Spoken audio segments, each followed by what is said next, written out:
हाँ, अभी कुछ लोग हमसे कहेंगे कि आपने ही मुद्दा उठाया था, धीमा जहर दिया जा रहा है।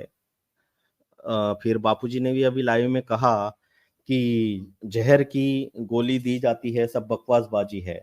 उस पर भी आता हूँ। तो ये चीजें बापूजी के संज्ञान में है। बापूजी जब जरूरत लग रही तब ले भी रहे हैं। और देखिए, अभी दो ऑप्शंस हैं। एक तरफ आयुर्वेद की पद्धति से इतने सालों से इलाज हो रहा था, और आयुर्वेद की पद्धति से क्या चीज जा रही थी अंदर, किसी को पता नहीं था। और एक कईयों को पता होगा, लेकिन आज एक इसे बड़ा खुलासा मान सकते हो। वो जो दवाई थी, हमारे मैडम जी सील पैक करके भेजती थी। वहाँ के रसोइयों को जाती थी आश्रम में, जो अभी हम किसी का नाम नहीं लेते, लेकिन उनका जो पहला रसोइया था उन तक जाती थी। फिर उनके थ्रू सीधे बापू के पास अंदर जाती थी। जो भी भोजन का डिब्बा आदि जाता है, तो इस बात को न चेतन जानता था कि इसमें मतलब जो पुड़िया भेज रहे हैं उसमें क्या चीज है, क्या दिया जा रहा है। और पूछने पर भी मैडम किसी को जवाब दे नहीं बन रही थी। एटलीस्ट यहाँ पर भोला जी बता तो रहे कौन सी गोली दी जा रही है, कितनी मात्रा में दी जा रही है। तो एक ट्रांसपेरेंसी हम ये देख सकते हैं कि कम से कम भोला जी 20 साल से एक्सपीरियंस डॉक्टर है, एमडी है, एमबीबीएस है, और 20 साल का प्रैक्टिशनर डॉक्टर है, और मेडिकल एथिक्स वाले डॉक्टर है, डिग्रीधारी डॉक्टर है। और एक तरफ हमारे मैडम जी थे, क्या भेज रहे हैं किसी को बताने की जरूरत नहीं, और क्या हो रहा है शरीर में इसकी रिपोर्टिंग नहीं। तो अगर मेरे पास ऑप्शन हो, एक तरफ मैडम एक तरफ भोला जी, तो मैं भोला जी के साथ जाना चाहूंगा। हाँ, जो खुलासे की बात थी, तो जो हमने स्लो पॉइजन वाली बात कही थी, वो भी उतनी 100% सही है। कैसे?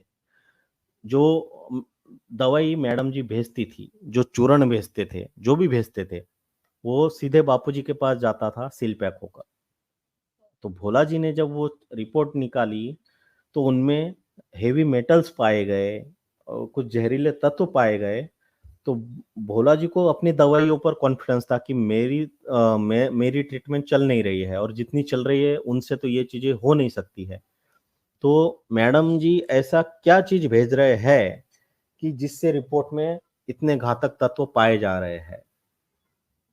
तो भोला जी ने चोरी छुपे वो जो चूरन का पैकेट था उसमें से कुछ चुराया, और चुराने के बाद लेबोरेटरी टेस्ट कराए, और लेबोरेटरी टेस्ट फिर सबके सामने रिपोर्ट आई गई है कि ऐसे ऐसे जहरीले तत्व थे, ऐसे ऐसे पाए गए। अभी सवाल वही उठता है, हमारे मैडम जी राघवन जी की दवाइयाँ टेस्ट करते थे, दूसरे पर अविश्वास करते थे, लेकिन खुद क्या दे रहे हैं ये कभी ना किसी को बताया, ना खुद ने टेस्ट भी किया। कहने के लिए बोल देंगे प्रकाश वैद की दवाइयाँ आ रही थी, वो दी जा रही थी। तो आप मतलब गुरुदेव के पास क्या भेज रहे हो, किस में क्या घटक है, उतने ही जितने अन्य डॉक्टर वैद्यों के लिए चिंतित हो, कंसर्न हो, उतने प्रकाश वैद के लिए भी आपको होना चाहिए था। ये सवाल आम साधकों में स्वाभाविक उठ रहा था। तो इस बात की एक कहीं ना कहीं खुन्नस मैडम को भोला जी से भी उसके बाद हो गई। तो इनके आपसी झगड़े भी चलते रहते हैं आश्रम में, मीटिंगों में।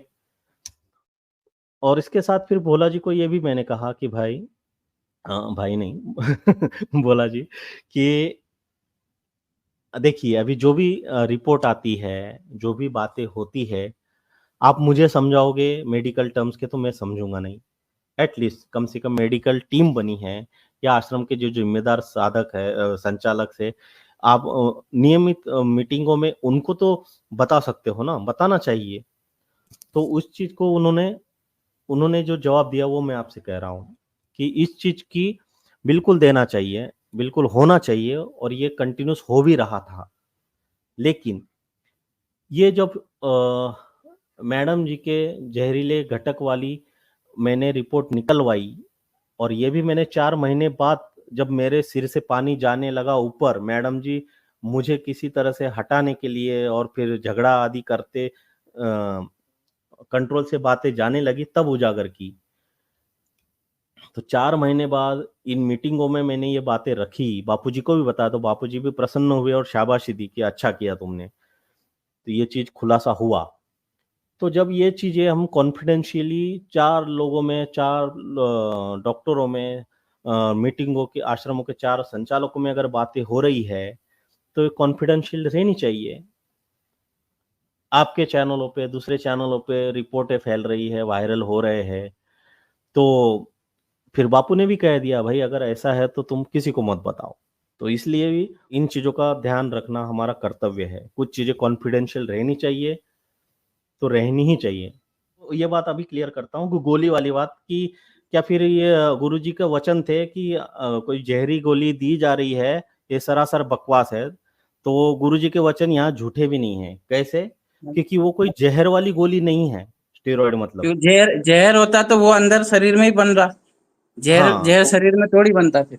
और बापूजी को पता है, बापू खुद बोल रहे हैं वो स्टेरॉइड वाली गोली दे दो, तो बापूजी और इस चीज को जहर वाली गोली मानते ही नहीं है। आपको होता है कोई भी केमिस्ट के पास, केमिस्ट की दुकान देखेंगे ना, तो वहां पर आप हम पढ़ते हैं druggist and chemist, drugs and medicine.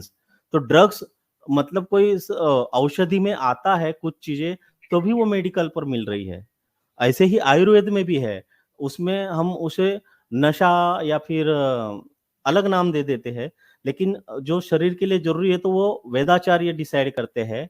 और स्टेरॉइड भी या फिर अन्य ड्रग्स की बात है, तो ड्रग्स मतलब गलत है, ऐसा हम थप्पा नहीं लगा सकते, क्योंकि और केमिस्ट की रही दुकान बात भोला जी पे की, जो बहुत चलता है झोला छाप डॉक्टर है ये है, तो कोर्ट अगर झोला छाप डॉक्टर होते तो कोर्ट इनको परमिशन देती क्या? पहली बात तो अंदर जाने के लिए कोर्ट में इन्होंने कुछ चीजें ना सबमिट ना की ना ना होगी, इतनी तो ना ना, ये कॉमन झोला छाप सेंस की बोलने चीज है। वाले। अगर कोर्ट में अगर इन्होंने कुछ दिया है, कोर्ट ने इनको ऑर्डर किया अंदर जाके देखने के लिए, तो बिना बापूजी की मर्जी के और बिना कोर्ट की अनुमति के ऐसे थोड़ी ना भाई झोला छाप डॉक्टर को अंदर भेज देंगे। बकायदा डिग्रीधारी है, और झोला छाप बोलने वाले खुद झोला छाप है। उनको एबीसीडी पता नहीं ना। आप डॉक्टर नहीं, अब देखो माधव बाग गए, माधव बाग में भी ये चीज उठी थी काफी, स्टेरॉइड को हाँ, लेकर के।